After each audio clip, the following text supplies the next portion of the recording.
नमस्कार दोस्तों, क्राइम तक में आप सबका स्वागत है। मैं हूं सुप्रतिम बैनर्जी। कहते हैं वक्त बड़ा बलवान होता है और जुर्म के मामलों में भी वक्त अपना खेल दिखाता है।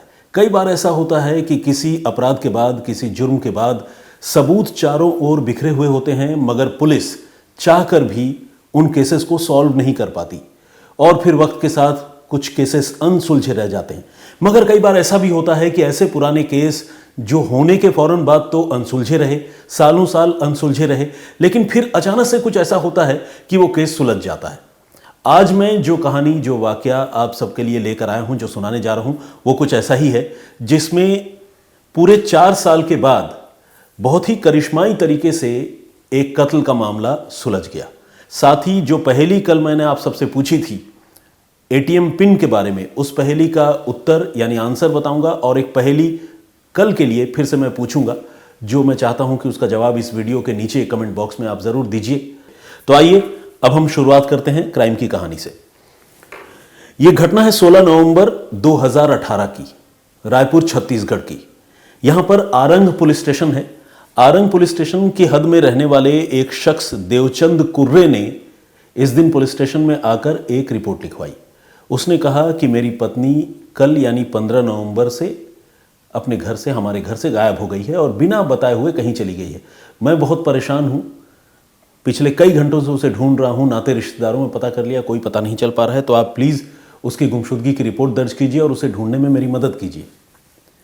पुलिस वाले जब उसको देखते हैं देवचंद को, तो वो वाकई बहुत परेशान लगता है। पुलिस को उससे हमदर्दी भी होती है और पुलिस फ़ौरन रिपोर्ट दर्ज करती है गुमशुदगी की। और रिपोर्ट दर्ज करने के बाद पुलिस जो महिला गायब हुई थी, अनीता बाई कुर्रे, उसकी पत्नी, जिसकी उम्र तकरीबन 20 साल के आसपास थी, उसके बारे में सारी जानकारी पुलिस लेती है, उसकी तस्वीर वगैरह भी मांगती है और ये सारी चीज़ें लेने के बाद पुलिस उस मामले की छानबीन और तफ्तीश शुरू करती है। इधर देवचंद कुर्रे अपने गांव में और आसपास के लोगों को यह भी बताता है कि मेरी बीवी गायब हो गई है, प्लीज़ उसे ढूंढने में मेरी मदद कीजिए, वो बिना बताए कहीं चली गई है। तो सारे लोगों को देवचंद से हमदर्दी भी होती है और पुलिस भी उसको ढूंढने की कोशिश करती है। मगर इसके बाद वक्त गुजरता जाता है और पुलिस कुछ नहीं कर पाती। पुलिस को अनीता के बारे में कोई सुराग, कोई जानकारी नहीं मिल पाती है। उसके मायके के लोग भी क्लूलेस हैं, नहीं बता पाते, बताते हैं कि बेटी तो हमारे घर ही नहीं आई। और इस तरह से वक्त गुजरता जाता है। अगले साल 2019 को अचानक ही इस मामले में गजब का ट्विस्ट आता है। 16 नवंबर को उस महिला की गुमशुदगी की रिपोर्ट दर्ज हुई थी और 25 अप्रैल 2019 को उसी रायपुर में एक केशला गांव है। केशला गांव में मुरंग की खान है। मुरंग की खान मतलब छोटे छोटे पत्थर होते हैं जिनसे कई बार सड़कें वगैरह बनाने में या कंस्ट्रक्शन में काम आता है, तो उसकी खान है। उस खान की खुदाई के दौरान 25 अप्रैल 2019 को अचानक ही श्रमिकों को एक कंकाल नजर आता है। कंकाल देखने के बाद जाहिर है पहले तो घबरा जाते हैं लोग और उन्हें लगता है कि पता नहीं ये क्या हो गया, कंकाल यहाँ कैसे आ गया। तो पुलिस को खबर दी जाती है। पुलिस मौका वारदात पर पहुंचती है, उस कंकाल के जो भी हिस्से होते हैं उसे बरामद करती है, रिकवर करती है और पुलिस इस छानबीन, इस कोशिश में लग जाती है कि वो पता करे कि यह कंकाल किसका है। इसी कड़ी में पुलिस जो है कुछ फॉरेंसिक एक्सपर्ट से भी कंसल्ट करती है, उन्हें भी कंकाल दिखाती है और उनसे पूछती है कि इस कंकाल के जरिए आप बताने की कोशिश कीजिए कि हमारा ये मामला क्या हो सकता है, मतलब किसकी लाश है, कैसी है, आपको क्या समझ में आता है। तो एक्सपर्ट बताते हैं कि ये किसी महिला की लाश है, महिला का कंकाल है। तो पुलिस को एक बात समझ में आती है कि कंकाल महिला की है। इसके बाद पुलिस उस इलाके में पिछले 1-2 सालों के अंदर जितने भी लोग गायब हुए होते हैं उनकी लिस्ट निकालकर ये पता करने की कोशिश करती है कि इनमें से कितनी महिलाएं हैं और उनके घर वालों से जाकर बातचीत करती है। और इसी कोशिश में फिर पुलिस को पिछले ही साल जो अनीता बाई कुर्रे गायब हुई थी उसके बारे में भी पता चलता है। पुलिस को तो अलबत्ता पता था, लेकिन 1 साल बाद उसको फिर से उसकी याद ताज़ा हुई। अब अनीता बाई कुर्रे के मायके वालों से पुलिस संपर्क करती है और संपर्क करके कंकाल भी दिखाती है और साथ ही कंकाल के साथ कुछ उसके बिलोंगिंग्स, जिसमें कुछ चूड़ियाँ, पायल जैसी चीज़ें मिली थी, वो सारी चीज़ें पुलिस मायके वालों को दिखाती है। और मायके वाले देखते ही पहचान जाते हैं कि ये उनकी बेटी के ही बिलोंगिंग्स हैं और वो दावा करते हैं कि ये कंकाल ज़रूर उनकी बेटी की होगी, क्योंकि पिछले साल वो गायब हुई थी और तब से लेकर अब तक हम ढूंढ रहे हैं, हमें तो पता नहीं चला और अब ये कंकाल मिल चुका है। तो प्राइमा फेसाई ये लगने लगता है कि शायद किसी ने अनीता बाई की हत्या कर दी थी और उसकी लाश जो है इन खानों में दफन कर दी, लेकिन अब वो लाश खुदाई के दौरान बाहर आ गई है। लेकिन इस बात को इस्टेब्लिश करना भी बहुत ज़्यादा ज़रूरी है। सिर्फ घर वालों के जेवर और गहने देखकर दावा करने या क्लेम करने से बहुत कंक्लूसिव तरीके से इस मामले को प्रूव नहीं किया जा सकता है। तो इसीलिए पुलिस जो है वो डीएनए सैंपल इकट्ठा करती है 2019 में, और डीएनए सैंपल इकट्ठा करने के बाद अनीता बाई कुर्रे की जो माता है, माँ है, उनसे भी कुछ सैंपल लेती हैं। कंकाल तो खैर अलबत्ता उनके पास है ही, उससे भी सैंपल एक्सट्रैक्ट करती है। और जब डीएनए की रिपोर्ट आती है इसी साल, अब से कुछ दिन पहले 2022 में, तो वो रिपोर्ट जो है मैच कर जाती है। रिपोर्ट मैच यूं करती है कि पुलिस को पता चलता है कि अनीता बाई कुर्रे ही है जिसका वो कंकाल है, और कंकाल के साथ उसकी माँ के डीएनए के बैंड्स जो हैं वो मैच होते हैं।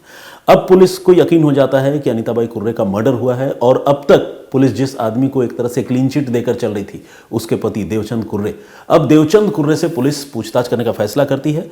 उसके बारे में भी सबूत जुटाती है और थोड़ी सख्ती भी करती है। सख्ती इसलिए कि अब तक तो देवचंद बेचारा बना हुआ था, लेकिन जो कस्टोडियन है अपनी बीवी का, लीगली रिस्पॉन्सिबल है उसकी हिफाजत के लिए भी और उसकी देखभाल के लिए, उसकी बीवी गायब हो गई तो उससे सवाल पूछना तो बनता है। तो देवचंद कुर्रे से जब सवाल जवाब होता है तो पहले तो वो मना करता है, लेकिन पुलिस अब अपने तरह से नए सिरे से फिर से जांच करती है।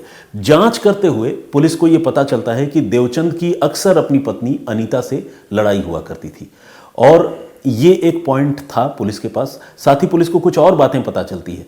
पुलिस को ये पता चलती है कि उस गांव के कुछ लोगों ने देवचंद को आज से कई साल पहले, यानी 2018 में जबकि यह घटना है नवंबर महीने की, उस गांव के कुछ लोगों ने 15 और 16 नवंबर की दरमियानी रात को देवचंद को गांव के ही तालाब में नहाते हुए देखा था। ये एक अनयूजुअल सी बात थी, अजीब सी बात थी, क्योंकि कोई रात को जाके तालाब में नवंबर के महीने में नहाए, ये बात समझ में नहीं आती है। लेकिन अब जब देवचंद के बारे में पुलिस पड़ताल कर रही थी, उसकी बीवी के बारे में पड़ताल कर रही थी, तो फिर गांव से जानकारियां छन छन कर पुलिस को मिलने लगी, और उसमें यह पता चला कि 15 और 16 नवंबर को, लोग एग्जैक्ट डेट तो नहीं बता पा रहे थे, लेकिन वो नवंबर के आसपास के महीने का जिक्र कर रहे थे और बता रहे थे कि हाँ, एक दिन हमने मिडनाइट को इस आदमी को गांव के ही तालाब में नहाते हुए देखा था। ये एक अजीब सी बात थी जिसको पुलिस ने नोट कर लिया था। और साथ ही इस दंपत्ति का एक बेटा भी था जो उस वक्त 3 साल का था जब यह घटना हुई थी, अब वो 7 साल का है। तो उससे भी पुलिस बातचीत करती है, सिविल ड्रेस में पूछताछ करती है, और वो ये बताता है कि जब उसकी माँ घर से गायब हुई उस समय कोई 3 साल उसकी उम्र थी, लेकिन उसे हल्की उसकी याददाश्त थी, और उसने अपने घर के दूसरे लोगों को भी उस समय ये बताया था कि उसके पिता उस समय एक बोरी लेकर रात के वक्त घर से अपने कुछ दोस्तों और भाइयों के साथ निकले थे। लेकिन उस बोरी में क्या था ये अब तक उस बच्चे को भी नहीं पता था, क्योंकि बच्चा तो बच्चा ही है। बाकी घर के लोगों को अगर पता भी होगा तो उन लोगों ने मुंह नहीं खोला था इस बारे में। ये सारी इनपुट जब पुलिस को अलग अलग जगहों से मिली तो फिर पुलिस ने तय किया कि वो देवचंद कुर्रे को पकड़ेगी और उससे सख्ती से पूछताछ करेगी। फाइनली पुलिस ने देवचंद कुर्रे को पकड़ा और उससे सख्ती से पूछताछ की। ये सारे सबूत उसके सामने पेश किए, डीएनए रिपोर्ट, बच्चे का कबूलनामा, और फिर रात को नहाने वाली बात। जब ये सारी बातें सामने आई तो उसने कबूल कर लिया कि हाँ, उसी ने अपनी पत्नी की आज से 4 साल पहले हत्या की थी। और फिर हत्या की पूरी कहानी भी बताई। उसने बताया कि उसने अपने भाई देवदास कुर्रे की मदद से कुल्हाड़ी मारकर पहले अपनी बीवी की हत्या की थी और उसके बाद उसकी लाश को बोरी में भर लिया था। ये 15 नवंबर की घटना है साल 2018, और 15 और 16 नवंबर की दरमियानी रात को उन्होंने अपने एक दोस्त को बुलाया था जिसका नाम है तेजराम चतुर्वेदी। तेजराम चतुर्वेदी से कहा, उसके पास बड़ी गाड़ी थी एसयूवी, तो बोला कि एसयूवी लेकर आ जाओ, हमें कुछ माल लेकर कहीं जाना है। तेजराम को ये नहीं पता था कि वो क्या माल लेकर जाने वाला है। और उसके बाद तेजराम जब आया तो इन दोनों भाइयों ने वो बोरी उस गाड़ी के ऊपर रखी और लेकर गए उस खान के पास, और वहाँ पर बोरी गाड़ी से उतार कर गड्ढा खोदकर उसे दफनाने लगे। तब तेजराम को इस बात का पता चला कि बोरी में लाश है, लेकिन चूंकि मामला बहुत गंभीर था और वो भी डर गया ये सब कुछ जानकर, देखकर, तो उसने भी चुप्पी साध ली थी और उसने इसके बारे में किसी को कुछ नहीं बताया था। और अब जब पुलिस ने इसको गिरफ्तार कर लिया, देवचंद कुर्रे को, और देवचंद कुर्रे ने कत्ल की पूरी कहानी बताई, तो पुलिस ने उसके भाई देवदास कुर्रे को भी पकड़ा और तेजराम चतुर्वेदी को भी पकड़ा, जिन्होंने सबूत मिटाने में इस कातिल की मदद की। और एक देवदास कुर्रे तो खैर खुद भी कातिल था, वो अपने भाई के साथ मिलकर उसने कुल्हाड़ी मारकर उस महिला की हत्या की थी, उसके भाई की बीवी की। अब सवाल यह है कि हत्या क्यों की, तो उसका जवाब यह है कि देवचंद को ये शक था कि उसकी पत्नी अनीता का किसी और से रिलेशन है, किसी और के साथ उसके घनिष्ठ संबंध है, और बस इस शक की वजह से उसने अपनी पत्नी की हत्या कर दी थी। 4 साल तक कत्ल का ये राज दबा हुआ रहा, लेकिन 4 साल के बाद फिर जो कंकाल बाहर निकला, कंकाल तो खैर 1 साल बाद ही बाहर निकल आया था, लेकिन तफ्तीश होती रही, डीएनए रिपोर्ट जब सामने आई तो 4 साल के बाद वो राज बाहर आया, और फाइनली जो गुनहगार हैं उस महिला के कत्ल के, उसका पति, उसके जेठ और एक पति का दोस्त, इन 3 लोगों को रायपुर की पुलिस ने गिरफ्तार कर लिया। तो ये एक मर्डर मिस्ट्री थी जो 4 साल के बाद करिश्माई तरीके से सुलझी, और मुझे लगा कि ये मर्डर मिस्ट्री आप लोगों को बतानी चाहिए, जिससे ये पता चले कि वाकई वक्त कितना बलवान होता है और गुनहगार बहुत दिमाग लगाता है, शातिर होता है, लेकिन वो कभी ना कभी पकड़ा ही जाता है। मेरा भी पर्सनली ये एक्सपीरियंस है कि 90% से ज़्यादा मामले खासकर मर्डर के सॉल्व हो जाते हैं, क्योंकि पुलिस भी लगी रहती है और मर्डर जैसे हीनियस क्राइम में मेरे ख्याल से ऊपर वाला भी इंसाफ करता है। कुछ एक केसेस ऐसे होते हैं जो शायद अनसुलझे रह जाते हैं और उसके पीछे कुछ और वजह रहती होगी। चलिए, अब जो पहेली या जो सवाल कल मैंने आप सबसे पूछा था उसके जवाब की बारी है। हमने आपसे ये पूछा था कि एटीएम का जो पिन होता है वो पहले 6 डिजिट का हुआ करता था जब इसका इन्वेंशन हुआ था, लेकिन बाद में वो पिन 4 डिजिट का कर दिया गया, क्यों? तो इसका जवाब, मैंने कहा था कि ये बड़ा रोचक जानकारी है, तो जवाब ये है कि स्कॉटलैंड के साइंटिस्ट हैं जॉन एड्रियन शेफर्ड, बैरॉन इनका नाम है, बड़ा लंबा चौड़ा नाम है। इन्होंने एटीएम की शुरुआत की थी और उन्होंने 6 डिजिट का पिन कोड एटीएम में डाला था ताकि एटीएम को सिक्योर तरीके से ऑपरेट किया जा सके। लेकिन उन्होंने ये नोटिस किया कि उनकी बीवी कैरोलिन जो है वो अक्सर 6 डिजिट का नंबर भूल जाया करती थी, उसमें से 4 डिजिट तो उसको याद रहते थे। तब उनको इस बात का एहसास हुआ कि ह्यूमन माइंड या ब्रेन 4 डिजिट का नंबर आसानी से याद रख सकता है, लेकिन अगर उससे ज़्यादा डिजिट हो जाती है तो उसको याद करने में इंसानों को थोड़ी दिक्कत होती है। तो इस बात को ध्यान में रखते हुए, या यूं कहें कि बीवी की क्षमताओं को पहचानते हुए या उससे एक सीख लेते हुए, जो एटीएम को इन्वेंट करने वाले साइंटिस्ट हैं उन्होंने उसके पिन को 4 डिजिट में लिमिट कर दिया था। तो ये अपने आप में एक बड़ी दिलचस्प और रोचक जानकारी है। मुझे लगा कि आप सबसे ये जानकारी शेयर करनी चाहिए। सोना कंग, तो हालांकि फीमेल होंगी मुझे ऐसा लगता है, हमारी दर्शक हैं, इन्होंने ये जवाब बहुत ही मेटिकुलस तरीके से दिया और सबसे पहले दिया है। कल के लिए मैं आप सबसे ये जानना चाहता हूं, अगर आप सब बताएं तो बहुत अच्छा लगेगा मुझे, कि फरवरी महीने में 28 दिन क्यों होते हैं।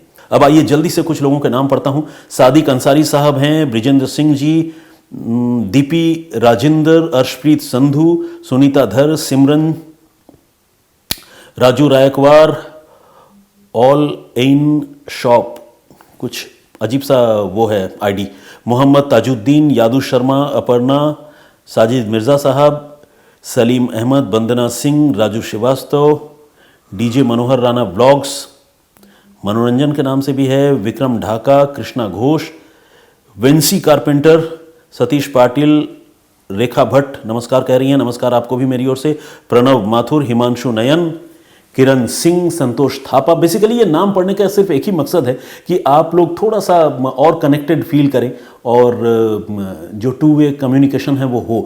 Thank you very much. बहुत सारे लोगों ने मैसेज भेजा है, सबका नाम तो एक दिन में नहीं पढ़ सकता, मैं ये सिलसिला जारी रखूंगा, मैसेजेस पढ़ता रहूंगा, पहेलियां बुझाता रहूंगा, जवाब देता रहूंगा। आपसे इसी तरह के सपोर्ट की उम्मीद हमेशा बनी रहेगी। फिलहाल मुझे इजाज़त दीजिए, अपना बहुत ख्याल रखिए, सुरक्षित रहिए। जय हिंद, जय भारत।